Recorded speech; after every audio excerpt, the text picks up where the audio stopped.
We know that the rest of the northern hemisphere in general has been warming. When you put warm in the poles against warm in the mid-latitudes, what you do is you flatten the temperature gradient. And when you flatten the temperature gradient, those winds that go from west to east get weaker. And as they get weaker, that's the blue, they allow more air to go, warm air to go north and more cold air to go south.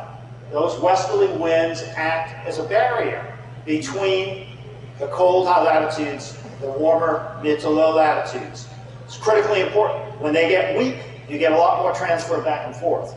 As we begin to, as we look at the northern hemisphere where the westerlies are weakening, there's going to be more warm air making its way farther north, red, cold air going farther south. It will leave some areas that did have water in the past, like the Middle East example, in drought.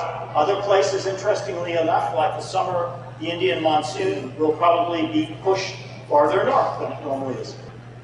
Places like Mali. Now, Mali may not seem to have a great deal of significance to Maine, but it has tremendous geopolitical significance, as does Somalia, the Middle East, and a place like Mali, which is right in here. If you take a look at the annual average precipitation in Mali over the period 1979 to 2002, white means no precipitation. Only the lower fifth of Mali gets any precipitation. It's about 1 meter. If you take a look at what's happened in the last 10 years, that lower portion of Mali has lost half of its precipitation. It's a landlocked country. The people have to go someplace when they have no water.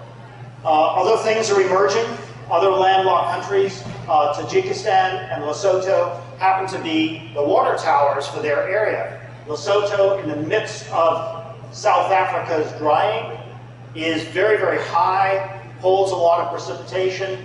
Tajikistan has the largest mass of ice outside of the polar regions, and it's completely surrounded by Afghanistan, Uzbekistan, China, Kyrgyzstan, Iran, all of these countries that are dry. So you can only guess what's going to happen as the drought continues.